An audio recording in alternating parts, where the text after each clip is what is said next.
Pueblo de labios me honra, mas su corazón está lejos de mí, ¿no? Entonces, pues vamos a seguir como por algo parecido. Y recordemos también un poco, ¿no? De pronto algunos hermanos no estuvieron. Entonces en esa vez veíamos... Aquí adelante hay uno y aquí hay otro. Los hermanos que quieran estar aquí. Entonces veíamos que en ese pasaje el Señor nos hablaba un poco de acerca de aquella religión que es simplemente externa, ¿no? Algo que es solo de labios, pero que no hay nada de profundidad en el corazón, ¿no? Y el Señor nos hacía como un llamado a examinarnos si nosotros estamos viviendo una religiosidad simplemente por aparentar externamente a los hombres, pero también nos hacía una invitación a que nos acercáramos a Él y estuviéramos cerca de su corazón, ¿no? Entonces veíamos también por Malaquías, ¿no? Que como este pueblo allí, después de ver la bendición del Señor, era un pueblo que simplemente aparentaba las cosas religiosas, ¿no? La tradición, y hasta inclusive despreciaban lo que el Señor había puesto, ¿no? Como lo era el altar del sacrificio. Y veíamos también en Isaías, ¿no? Que los ojos y los oídos fueron vendados, ¿no? Fueron tapados, cosa que ellos no entendían ni siquiera que era el altar del sacrificio. Pero que nosotros más adelante, ahora en Cristo, podemos entender todas las cosas, ¿no? Podemos ver que ese lugar es el lugar donde Él iba a pagar el precio por nosotros, ¿no? Donde Él se iba a dar por nosotros, hermanos. Pero también no nos desanimábamos, ¿no? Porque veíamos también en Malaquías, en el segundo versículo, que el Señor decía que Él nos amaba. Y porque Él nos amaba tenía que hablarnos a veces de una manera un poco fuerte, ¿no? Para que nosotros podamos atender el llamado del Señor, hermanos. Y hacíamos una invitación a volverse al Señor. Entonces hoy, bueno, como para seguir por algo igual, es como tratar de examinarnos a nosotros mismos qué tipo de cristianismo estamos viviendo, ¿no? O sea, si estamos viviendo a la manera que el Señor quiere o estamos viviendo una religión, ¿no? Entre comillas, podríamos decir, algo que es simplemente por hacerlo, por nuestro mérito, porque creemos que vamos a mejorarnos nosotros mismos. Entonces, hermanos, pues vamos a un pasaje que está en Efesios, en el capítulo 4. Yo sé que, bueno, los hermanos saben tal vez un poco más de Efesios, porque ya lo habían visto aquí con el hermano Carlos y con Dieguito, ¿no? Ya habían estudiado la carta de Efesios. Pero confiamos y creemos que el Señor en su palabra siempre nos va a hablar, ¿no? La palabra del Señor es eficaz y tiene cosas nuevas para nosotros, ¿no? O sea, no nuevas en cuanto a la revelación que Él da, sino para refrescar lo que Él ya nos había hablado, para recordarnos, porque nosotros somos muy olvidadizos. Entonces vamos a confiar en el Señor de que Él hoy nos recuerde y que juntos podamos examinarnos mirando este pasaje en la palabra, ¿no? Entonces, hermanos, vamos a tomar como base el versículo 1, el capítulo 4 de los Efesios. Entonces, bueno, ese versículo inicia con, bueno, leámoslo completo y vamos a irlo mirando por partes, ¿no? Dice: yo pues, preso en el Señor, os ruego que andéis como es digno de la vocación con que fuisteis llamados. Entonces inicia primeramente con esta frase que es yo pues, y ese pues, en el griego, es como una palabra que es como una conjunción, que lo que quiere hacer es unir lo que Pablo venía hablando en los 3 capítulos anteriores con lo que él va a desarrollar ahora en los 3 capítulos posteriores, ¿no? Desde el 4. Veamos en el capítulo 1, en el 2 y en el 3, bueno, leyéndolo en la carta a los Efesios, que Pablo habla de cosas muy profundas, hermanos. Que de verdad que uno lo lee y dice inescrutables. Son las riquezas del Señor. O sea, son insondeables, ¿no? Todo lo que Pablo venía hablando llega hasta él el punto de decir que estamos sentados en los lugares celestiales con Cristo, ¿no? Allá en el capítulo 2. Él recuerda la justificación por la fe, muestra cosas de la divinidad de Cristo, que le fue revelado, o sea, cosas muy profundas que yo creo que los hermanos lo tienen un poco presente, ¿no? Después de haberlo visto con el hermano Carlos. Y ahora esta palabra pues quiere unir lo que él habló anteriormente con lo que él va a hablar en los capítulos siguientes, ¿no?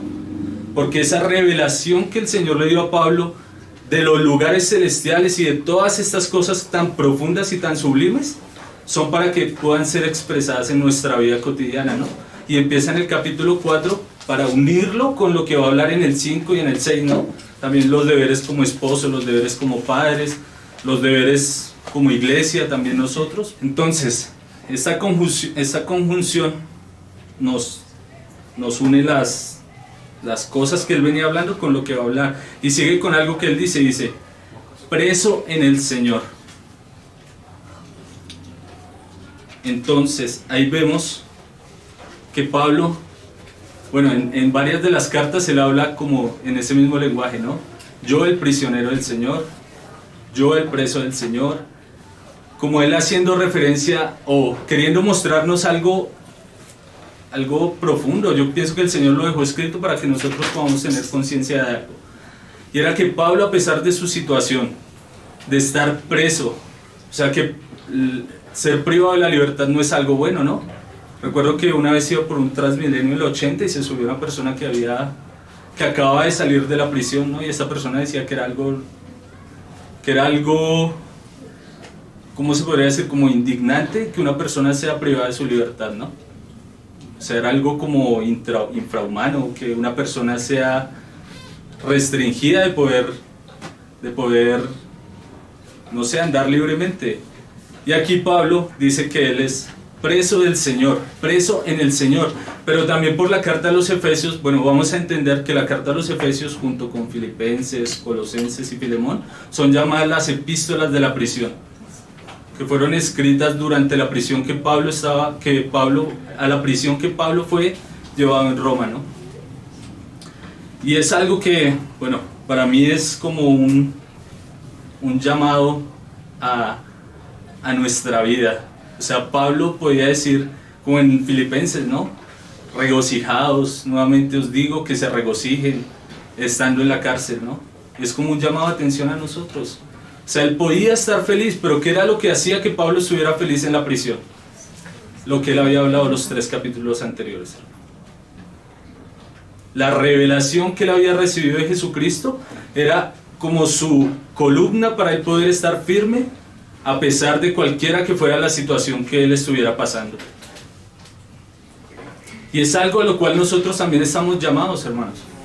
Si nosotros hemos entendido, o bueno, si hemos leído lo que Pablo hablaba en los 3 capítulos anteriores, que vuelvo y lo repito, los hermanos tal vez lo tengan presente, se van a dar cuenta de cuán grandiosos, hermanos, es los misterios del Señor. Como Pablo dice, me fue revelado el misterio de Cristo. De verdad que esa revelación de Cristo es la que nos va a llevar a nosotros a poder estar firmes en cualquier sea la situación. Nos recordaba también al hermano Iván Darío que en la reunión unida él decía, hermanos, nosotros nos creemos mártires porque se va el bus. Ya creemos que nuestra vida se está acabando. Pero Pablo estaba preso, estaba en la cárcel. Y él dice, preso del Señor. Él consideraba eso un gozo. Él consideraba eso como, no sé, algo grandioso. Y como lo veíamos hace 8 días, ¿no? Pablo acá también hablaba de el sufrir el vituperio por causa de Cristo. Entonces ese preso en el Señor es para que nosotros lo tengamos presente, hermanos. Y no sé cuál sea la situación de cada uno de ustedes o la mía, hermanos, siempre debemos regocijarnos en el Señor. Amén. Y a veces la falta de nuestro gozo es por la falta de conocimiento que tenemos en el Señor Jesús. Entonces también es como una exhortación para que podamos nosotros rogar al Señor, y Pablo lo decía, doblo mis rodillas para que les sea dado espíritu de sabiduría y de conocimiento. Hermanos, nosotros muchas veces no doblamos nuestras rodillas. Por eso no nos es dado nada, ¿no? Porque el Señor dice que el que pide, se le dará. El que busca, halla. Pero nosotros buscamos y pedimos de esta manera, con ruegos. Por eso muchas veces llega la prueba, llega el momento de dificultad y nosotros flaqueamos. O nos quedamos con el Señor.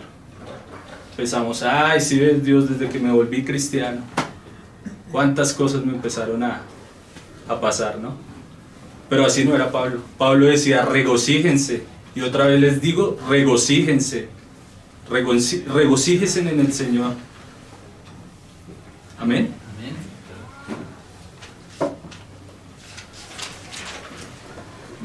Sí, como volviendo un poco a algo que se me olvidó de la parte anterior, cuando él hace esa conjunción, bueno, que dice, ahora pues os ruego, no, qué pena, dice cuando dice acá, yo pues, o sea, va a unir, que hablamos que él venía uniendo lo que dijo en los 3 capítulos anteriores con lo que dijo ahora. Y eso que él dijo atrás, la revelación de Cristo y todo eso, es lo que ahora debemos expresar, que es lo que él va a hablar en los 3 capítulos siguientes, ¿no? Y ese pues, bueno, también yo tomé aquí una nota y decía que no es un tema aislado, hermanos. O sea, no empieza aquí otro mensaje, sino sigue el mismo mensaje que él venía hablando, ¿no? La carta a los Efesios viene completa. O sea, la revelación que viene de los lugares celestiales para ser aplicada en nuestra vida. Y había algo que, no sé, yo he estado meditando bastante estos días, y es el engaño de Satanás para los cristianos, hermano. Del creer que tenemos una vida espiritual y una vida secular. Que nuestra vida es partida en 2. Y eso es lo que Pablo quiere que nosotros no creamos, hermanos. Nuestra vida es una vida y es la vida de Cristo. Es la única vida que nosotros como cristianos debemos vivir. Entonces ese era como un pequeño paréntesis ahí de algo que había olvidado de la parte anterior. Entonces, hermanos, dice, yo pues, preso en el Señor, os ruego. Entonces aquí aparece un ruego, ¿no? Ese ruego me parece algo bonito, bueno, cuando uno se pone a mirar en la palabra con profundidad lo que el Señor quiere hablar, y uno va a los idiomas originales a los que fue escrito, en los que fue escrito el Nuevo Testamento, uno se da cuenta de esa palabra. Bueno, para nosotros el ruego puede parecer como algo liviano, ¿no? Como una palmadita en la espalda. Oiga, hermano, haga las cosas de una manera bien. Pero así no era como Pablo lo quería comunicar. Lo que él decía era, lo ruego, pero es como una palabra que es tan profunda que es como si fuera casi con lágrimas. Y hay un ejemplo en Mateo 18, no vayamos, sino que lo voy a citar. Ahí el Señor le cuenta la historia de un siervo que le debía cierta cantidad de dinero al rey, ¿no? Y él rogó y el rey le perdonó. Y después vino él y le cobró a un consiervo que le debía más poquito. Y dice que ese consiervo le rogaba, hermano. Y es la misma palabra en el griego. O sea, desesperadamente él les estaba rogando. Él estaba rogando que su deuda fuera perdonada. Y así, de esa misma manera, es el ruego que Pablo nos está haciendo a nosotros. Y nos ruega a que andemos, hermanos. O sea, él le está diciendo, ya todo lo que ustedes recibieron en los capítulos anteriores, lo que ustedes leyeron y entendieron, ahora les ruego que lo vivan de una manera, o sea, que puedan ustedes vivir de esa manera, de la que recibieron del Señor, que las cosas que el Señor nos ha dado, que ya fueron mencionadas, no se queden solo para nuestra vida espiritual, hermanos, podríamos decir, ¿no? Porque a veces somos así, creemos que la vida del Señor es solo aquí en la iglesia, pero en nuestros trabajos no. Pero Pablo está haciendo un ruego, casi con lágrimas. Yo me puedo imaginar que escribía diciendo, para mí no habría algo mejor que ustedes que vivieran de una manera digna, que ustedes pudieran caminar de una manera digna. Y es el ruego para mí, y yo creo que es el ruego que tal vez el Señor hoy quiere transmitir para cada uno de ustedes, hermano, a que podamos vivir de una manera digna, andar. También esa palabra andar, ¿no? Es como, bueno, es caminar simplemente, ¿no? Os ruego que andéis, o sea, que caminemos de una manera correcta en base a lo que hemos recibido, que nosotros podamos caminar. Y dice algo más, dice, como es digno. O sea, nos da a entender que solo debemos caminar de esa manera, hermanos, no doble vida, o una vida aparte y otra vida aquí, no, sino dignamente. El único digno es el Señor, y Él es el que nos ha llamado, hermanos. Nosotros debemos caminar de esa manera, debemos procurar andar dignamente, Y bueno, ya veíamos el engaño de Satanás, ¿no? Nos ciega de que hay dos vidas, la vida cristiana y la vida secular. Y no es así, hermano. Recordamos que solo hay una vida y es la vida de Cristo, la que el Señor quiere que nosotros vivamos. Él quiere formarse en nosotros, quiere revelarse a nosotros y que nosotros lo expresemos y podamos vivir, andar de una manera digna, como Él nos llama, ¿no? Hay algo ya de más, dice: yo pues, preso en el Señor, os ruego que andéis como es digno de la vocación con que fuisteis llamados. Entonces, aquí hay una palabra que es la palabra vocación, ¿no? Y también se usa para el ámbito profesional, o cuando una persona elige una vocación. Entonces, el que estudia Derecho elige la vocación de ser abogado, ¿no? O el que elige ingeniería. Pero esta vocación que nosotros recibimos es una vocación mayor. Es la vocación de Cristo. O sea, debemos vivir en pos de eso, a lo que hemos sido llamados, ¿no? Si le preguntan a una persona que estudia Derecho, él vive en base a las leyes del país que lo rige y a las demás cosas, ¿no? Nosotros debemos vivir entonces, si hemos sido llamados a una vocación que es divina, debemos vivir en base a ¿qué? A los preceptos que el Señor nos dio en su palabra, a lo que Él nos dice en su palabra como nosotros debemos andar, recibiendo de Cristo, hermanos, expresando lo que nosotros hemos recibido, ¿no? Si lo hemos recibido, porque de pronto puede haber alguno aquí que tal vez puede ser, como lo hablábamos la vez pasada, simplemente algo exterior, hermanos, y de verdad puede que yo no lo diga con el ánimo de desanimarlo, hermanos, sino de que se examine, de que pueda examinarse verdaderamente si en su vida usted ha recibido a Cristo sinceramente,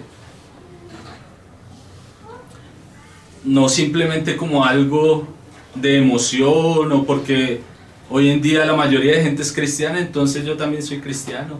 Pero no es así, hermanos.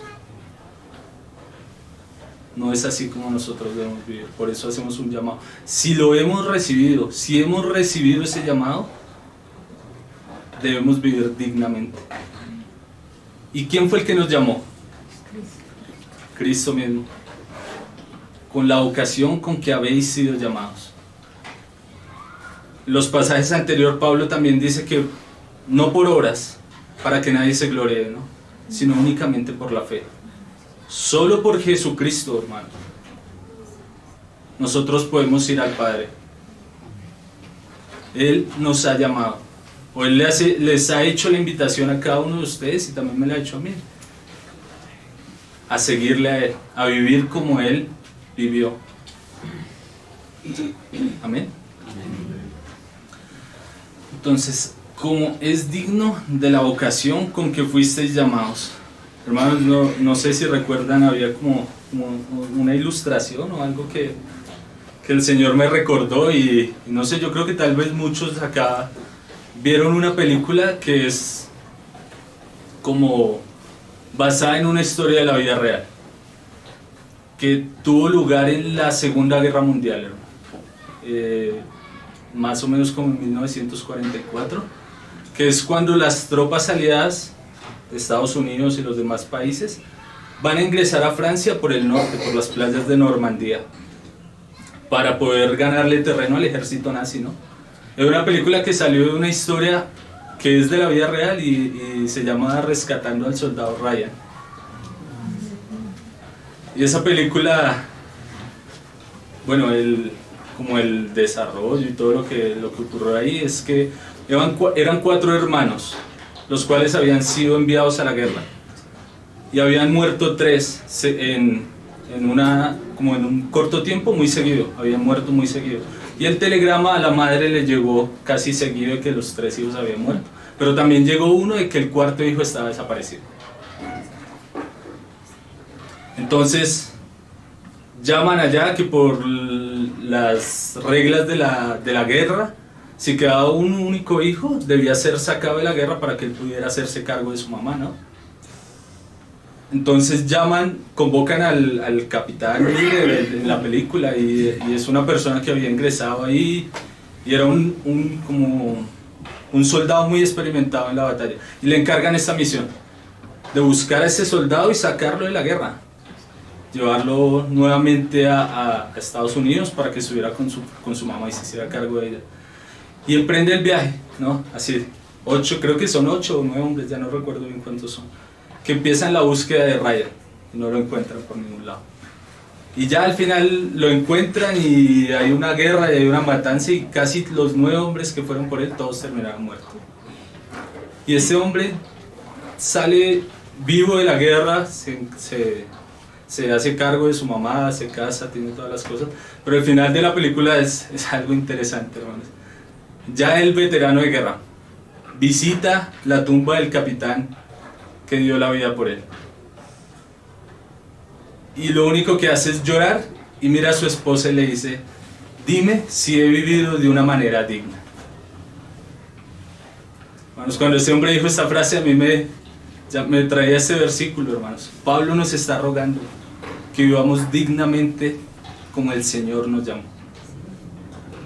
A este hombre, bueno, se dieron 9 hombres por sacar uno, hermanos, pero Jesucristo, el Hijo de Dios, se dio por salvarnos a toda la humanidad. Y ese es un llamamiento muy digno. O sea, es algo que nosotros debemos tener presente, hermanos. Que para nosotros debe ser algo que llene nuestros corazones.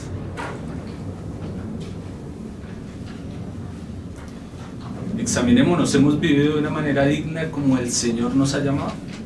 Examinémonos, ¿el Señor verdaderamente me ha llamado a mí? ¿O simplemente he escuchado alguna que otra cosa y yo hago las cosas a mi manera? ¿O he recibido el llamado del Señor?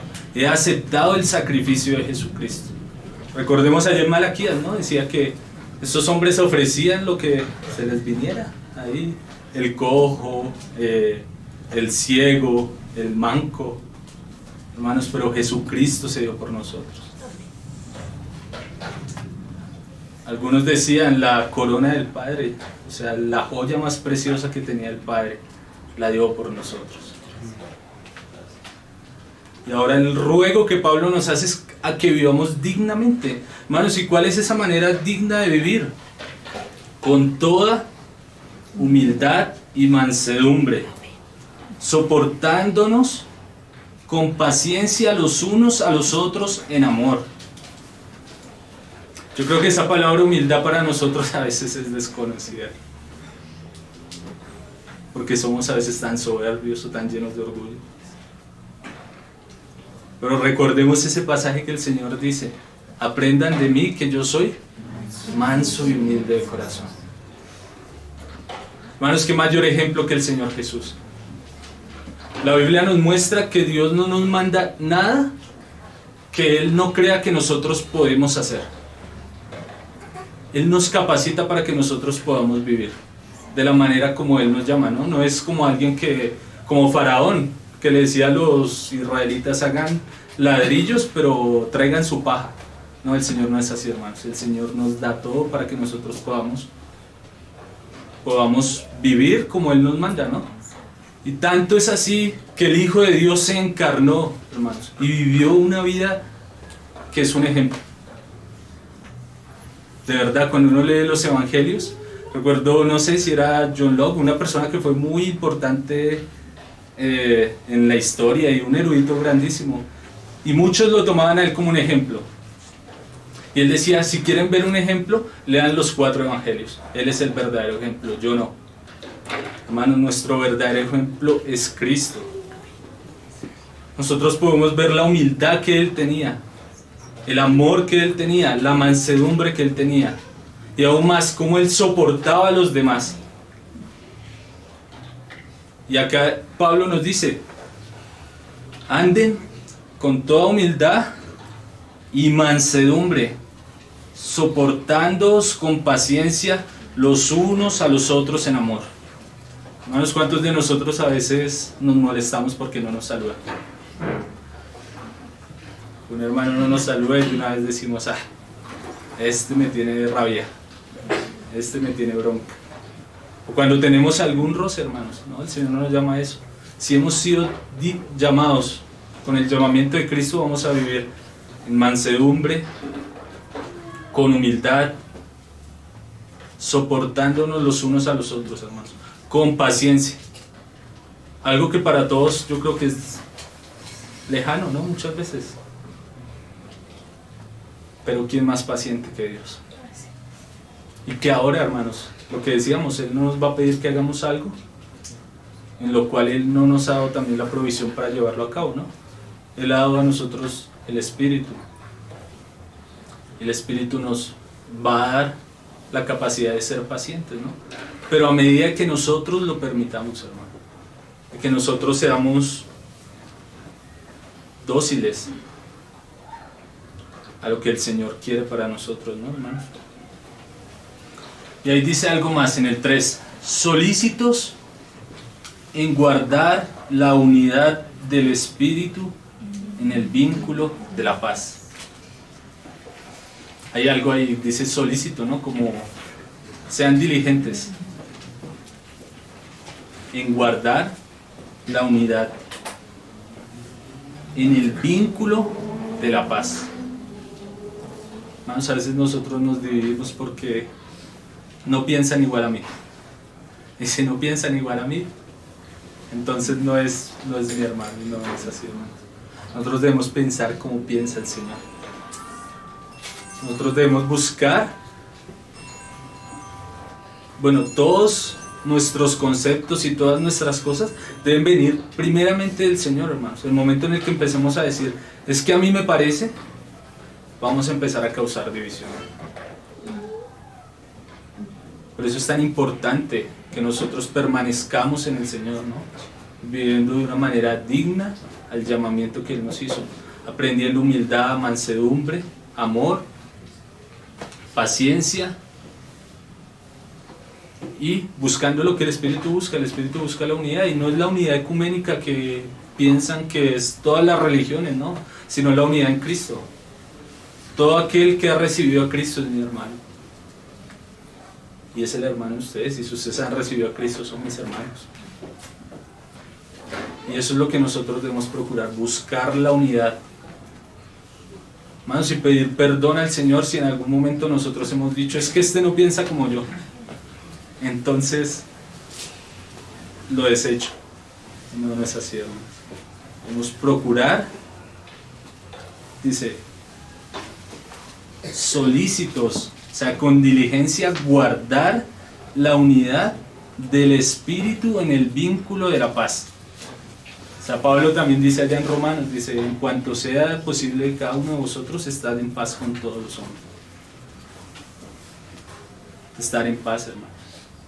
A veces nosotros nos llenamos de cosas, de amargura y de todas esas cosas que simplemente parecía como el peregrino de la película, ¿no? Cosas que seguimos cargando. Y de pronto tal vez muchos siguen cargándola, hermano, no la han dejado a los pies de Cristo. Es necesario que nosotros podamos guardar el vínculo de la paz, la unidad en el Espíritu, hermanos.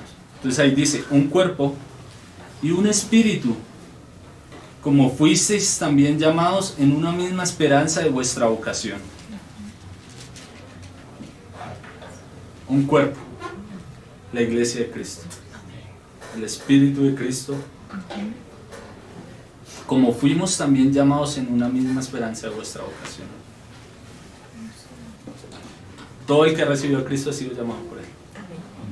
Nosotros no podemos rechazarlo. Que el Señor nos ayude a poder verdaderamente aceptar a todo aquel que recibe, hermanos. A veces el Señor muestra como su amor, su grandeza, su fidelidad, y así como decía la canción de ese cantante, no es como yo, Él no es como yo. Él es manso y es humilde, es perfecto. ¿Cuántos de nosotros a veces hacemos a un lado los hermanos? Lo que hablamos también que con Diego, muchas veces la rosca cristiana. Que a veces pensamos que es algo simplemente de la denominación. No, es que en esas denominaciones hay roscas, solo los que están cerca del pastor, hermano. Pero a veces nosotros, sin quererlo, estamos también formando esas mismas costumbres, se podría decir, hermano. Solo me junto con los que llevan cierto tiempo de cristiano y desechamos a los pequeñitos.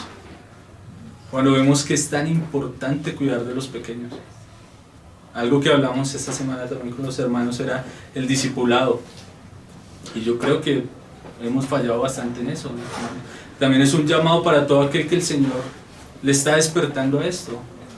Yo les compartí a los hermanos que, bueno, cuando Alicia quedó embarazada, yo me puse a mirar y documentales y leer libros de bebés y toda esa cosa de cómo se forman.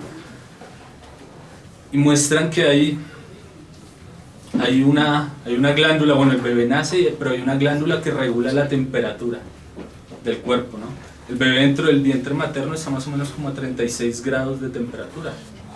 Pero él nace y esta glándula, que queda creo que acá en la parte de atrás de la nuca, esta glándula regula la temperatura. Pero como no ha sido desarrollada, el bebé, la temperatura se le baja, por eso hay que tenerlos abrigados, ¿no? Hay que tenerlos arropados para que no les dé tanto el frío. Hermano, si yo pensaba, a veces llega un hermano nuevo, un recién nacido, y nosotros lo dejamos por allá lejos para que muera de frío. Recordemos que es como un bebé, debemos cobijarlo, debemos recibirlo, debemos tenerlo cerca para que él pueda también crecer como nosotros tal vez lo hemos hecho, ¿no? O sea, poder ser diligentes también en aquello que el Señor dice: id, predicad el Evangelio a todas las naciones y haced discípulos. Hermanos, no simplemente salir y decirle a una persona: cree en el Señor Jesucristo y será salvo, ¿no? Sino también enseñarle la manera como él debe vivir, guiado por las Escrituras, ¿no? El mismo Señor nos va a llevar a nosotros a la palabra para que poderles enseñar a ellos cómo se debe hacer. Y bueno, a veces se puede adoptar una posición mística, ¿no? Del Señor. A veces de pronto algunos sí tuvieron su crecimiento cristiano de una manera solitaria, ¿no? Que tal vez fueron rechazados en algún lugar, pero por misericordia del Señor fueron a la palabra y la leyeron y el Señor los cuidó, hermanos, pero así no son todos. El Señor nos llama a nosotros que nosotros hagamos ese trabajo. O sea, la iglesia es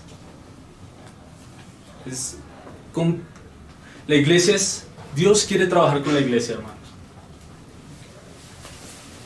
Pero nosotros nos rehusamos, ¿no? A veces también la pereza, o lo que hablamos también con los hermanos, a veces uno dice: no, es que yo soy muy joven, o soy muy nuevo. El Señor nos invita a todos a que le sirvamos, ¿no? Digamos, hay trabajo para los niños, para las hermanas, para los hermanos, para los jóvenes, para los viejos, para todos hay trabajo en la iglesia. Debemos ser diligentes en esto, de guardar el vínculo, de cobijar a los pequeños, ¿no? Entonces en el 4 dice: un cuerpo y un espíritu, como fuisteis también llamados en una misma esperanza de vuestra vocación. Una esperanza, ¿no? Algo que nosotros esperamos, ¿no? Y que es de verdad, hermanos. El Señor va a venir por nosotros. El Señor va a venir por su iglesia. Tal vez si hemos muerto, Él dice que los que murieron en Cristo van a ser resucitados y van a ser transformados en un abrir y cerrar de ojos. Entonces es una esperanza grandiosa, ¿no? Y ¿cómo ocultarle esa esperanza al que está perdido? Deberíamos hacerlo más diligentemente, hermano. Poder vivir dignamente con el llamado con que el Señor nos ha llamado. Debería repetir la palabra. Entonces dice: un Señor, una fe y un bautismo. Un Dios y Padre de todos, el cual es sobre todos y por todos y en todos. Entonces, un único Dios, hermanos, una sola fe y un único bautismo que nos ha identificado con Cristo. Pronto aquí todos hemos recibido ello, ¿no? El bautismo del Señor, identificarnos con el Señor en las aguas.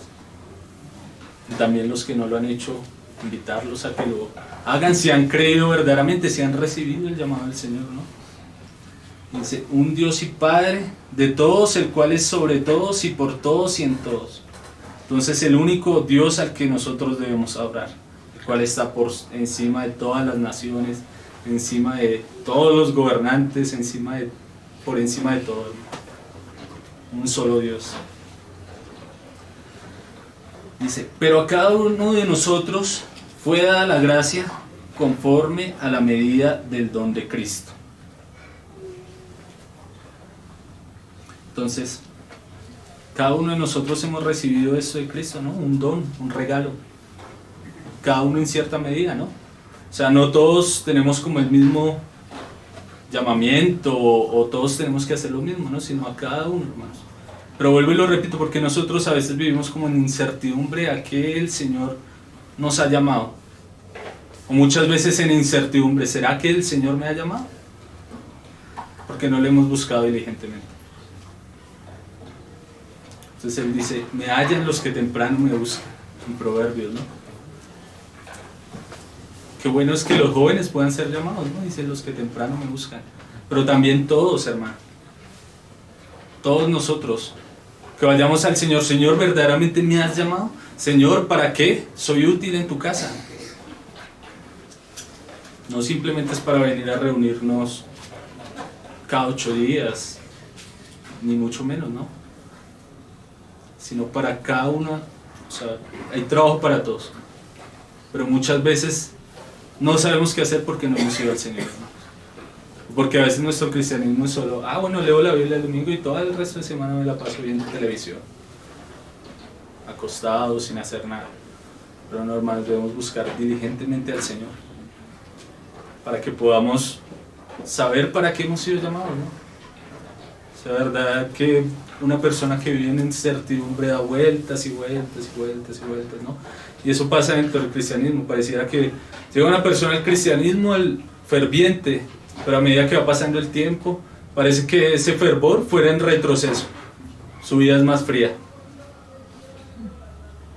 Entonces vemos personas que han avanzado en el Señor 20 o 10 o 15 años, hermanos, y no se ve ningún avance porque no saben para qué fueron llamados. O sea, nosotros hemos sido llamados a la salvación de Cristo, pero eso implica también que el Señor tiene un trabajo para cada uno de nosotros, ¿no? No simplemente algo ahí como, bueno, ya, sino que el Señor llama a todos, a cada uno a su viña, ¿no? Dice que habían unos desocupados y el Señor les dijo, ¿qué están haciendo? Vengan y trabajen para mí. Para todos hay trabajo, hermanos. Que todos podamos ser diligentes en eso, ¿no? Dice, por lo cual dice, subiendo a lo alto, llevó cautiva la cautividad y dio dones a los hombres. Entonces el Señor, su resurrección, dio dones a los hombres, a cada uno, ¿no? Regalos para que cada uno de nosotros lo podamos ejercer. Dice, y eso de que subió, ¿qué es? Sino también que había descendido primero a las partes más bajas de la tierra. El que descendió es el mismo que también subió por encima de todos los cielos para llenarlo todo. Y él mismo constituyó a unos apóstoles, a otros profetas, a otros evangelistas, a otros pastores y maestros. Entonces vemos que hay ahí como los diferentes ministerios que el Señor ha llamado, ¿no? Algunos los llamó para que fueran y fundaran iglesias, a otros profetas, a otros pastores, maestros, evangelistas, hermano. Entonces no todos tenemos que hacer lo mismo, sino que el Señor a cada uno nos tiene un llamado específico, pero luego lo repito, cada cual con el Señor debe saber para qué ha sido llamado, ¿no? Pero buscarlo diligentemente, ¿no?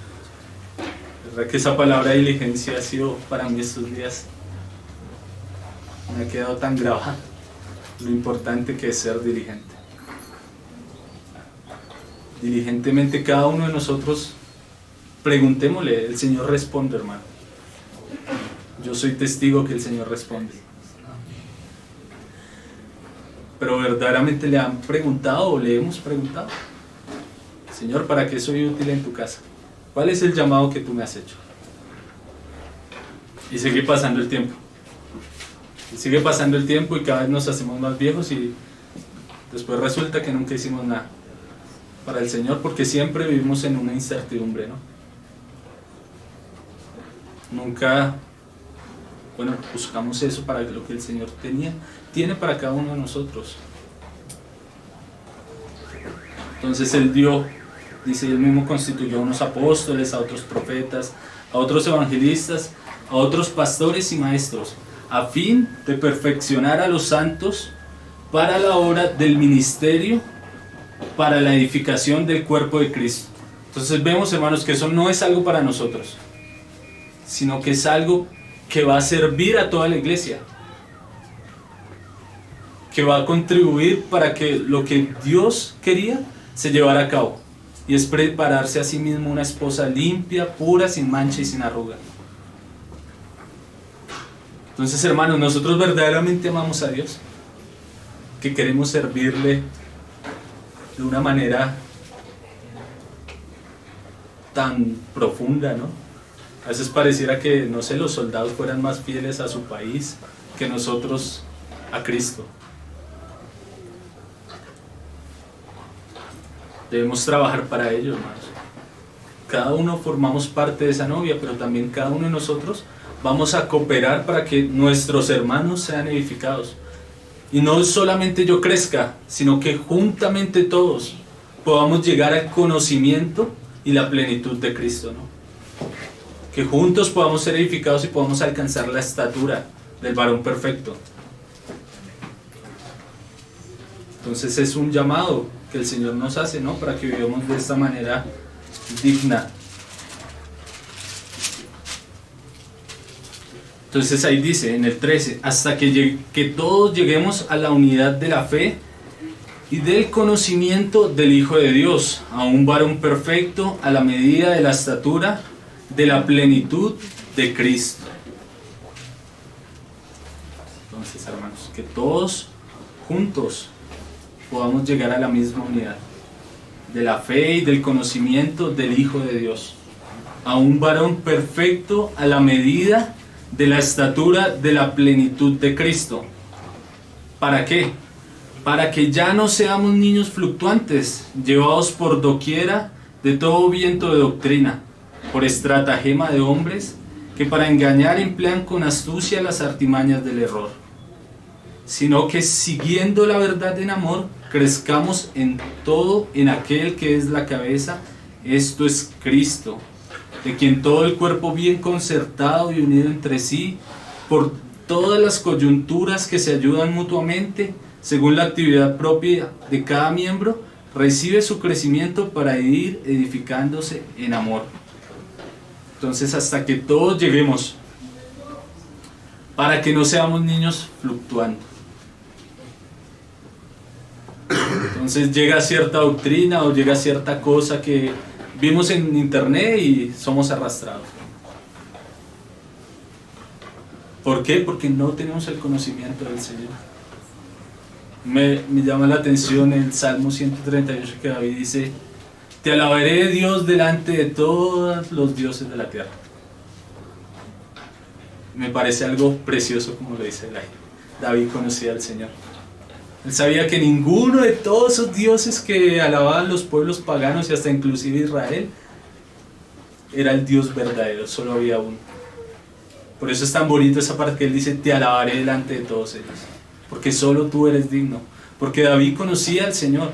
En Daniel dice: el pueblo que conoce a su Dios se esforzará y actuará. Hermanos, nuestra falta de acción es porque no le conocemos, y aún nuestra fluctuación o el ser llevados por cualquier cosa es porque no conocemos al Señor,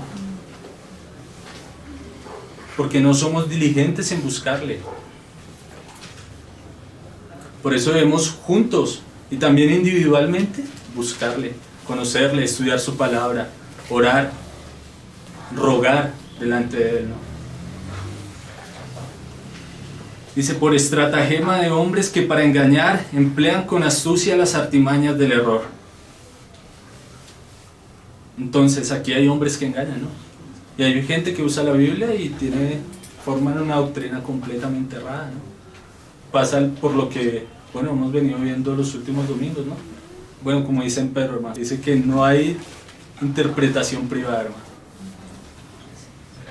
sino que el Señor nos dio su palabra completa, o sea, y la dejó a la luz de todos para que todos la podamos ver, y nos dio un maestro que es el Espíritu. Pero entonces, ¿por qué somos llevados por todo viento de doctrina si tenemos la palabra completa, la palabra profética más segura? Y tenemos el maestro más infalible que hay. Porque no lo leemos y a veces porque contristamos al Espíritu. Entonces llega cierta doctrina, uy, hermano, mire que viene internet, esto y lo otro. ¿Por qué? Porque no conocemos la palabra. Y aún porque no dedicamos tiempo al Señor, a pedirle a que el Espíritu sea el que nos enseñe. Él dice que Él nos va a llevar a toda verdad. Y es más, diría, a la verdad, a la única verdad, que es Jesucristo mismo. Entonces dice, sino, en el 15, sino que siguiendo la verdad en amor, crezcamos en todo, en aquel que es la cabeza, esto es Cristo. Entonces que juntamente nosotros vamos a crecer también en el amor del Señor, ¿no? Aquello que es para nosotros lejano, ¿no? El amor del Señor, que dice que todo lo puede, todo lo soporta, todo lo espera, pero vemos a veces nuestro amor como es de egoísta, ¿no? Si me dan, yo doy. Si me hacen, yo les hago. Decía que viviéramos todavía como Moisés, ojo por ojo y diente por diente. Pero el amor del Señor no es así, hermano. El amor del Señor ama a pesar de... Él sigue dándose y nosotros tenemos que crecer en ese amor juntos. Asidos de la cabeza que es Cristo, hermanos. De la cabeza van a fluir todas las cosas para que el cuerpo pueda expresarlo, ¿no? Y esa cabeza es Cristo, de quien todo el cuerpo, bien concertado y unido entre sí por todas las coyunturas, se ayuda mutuamente. Según la actividad propia de cada miembro, recibe su crecimiento para ir edificándose en amor. Entonces, si estamos en la cabeza, vamos a estar unidos los unos a los otros. No sé si tal vez alguno de nosotros seamos como un miembro amputado por allá. O muchos andar como la cucaracha, ¿no? Que puede sobrevivir sin cabeza hasta que el cuerpo muera porque no se alimenta.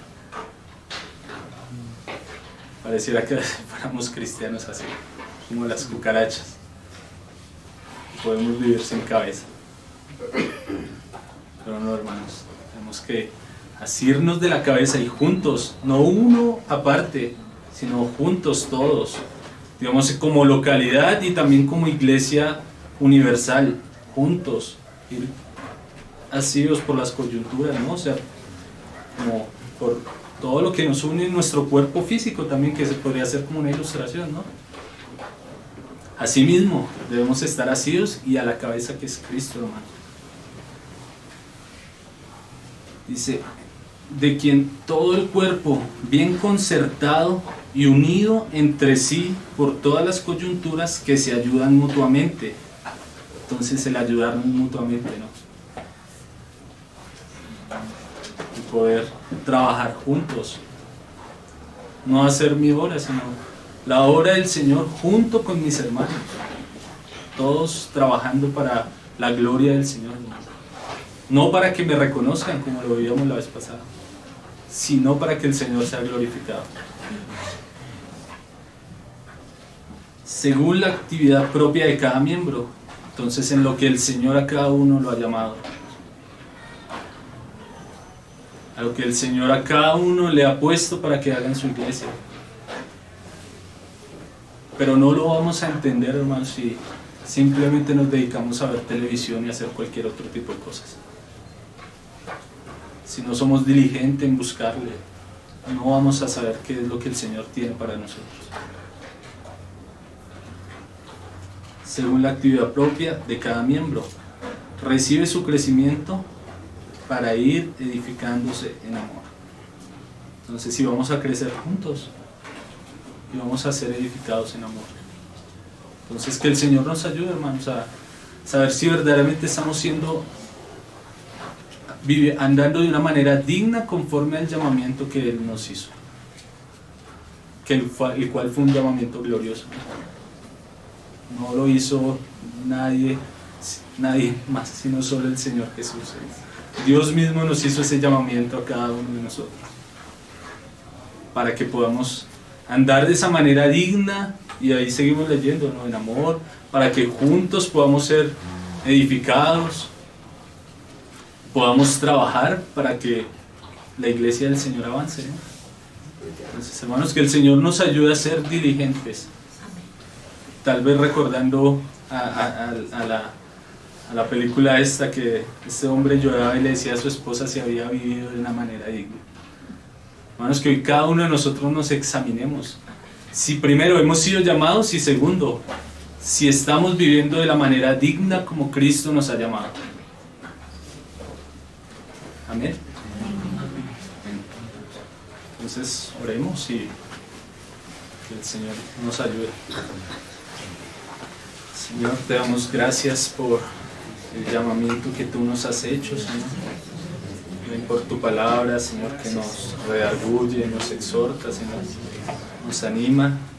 Queremos pedir que tú en tu gracia hoy, Señor, nos puedas a cada uno motivar, Señor, a buscarte diligentemente, Señor.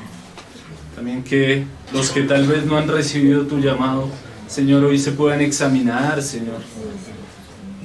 Los que hemos recibido tu llamado podamos ver si estamos viviendo dignamente, Señor. Ayúdanos a poder crecer juntos, Señor. También a saber lo que tú tienes para cada uno de nosotros, Señor. Cuál es el trabajo que tú tienes para cada uno, Señor. Ayúdanos a dejar de ser cristianos errantes, Señor. Para que tal vez andamos por ahí sin saber qué hacer, Señor. Pedimos que tú en tu gracia nos ayudes, Señor. Nos ayudes a poder conocerte juntos, Señor. A poder expresar tu vida, Señor, la vida tuya, Señor. Te pedimos que tú en tu gracia nos ayudes, Señor. Ayúdanos, Señor. Ayúdanos a poder honrarte, Señor. A poder vivir para ti, Señor. Te lo pedimos, Señor. Que tu Espíritu nos enseñe día a día tu palabra, Señor. Que tú en tu gracia nos despiertes, Señor. Si tal vez hemos estado dormidos, Señor. Llévanos a ti, Señor. Acércanos a ti, Señor. Guárdanos de todo mal, Señor. Te pedimos que lo que tú nos diste hoy, Señor, pueda producir el fruto que tú quieres, Señor. Ayúdanos, Señor. Te pedimos, Padre, en el nombre de tu Hijo Jesús.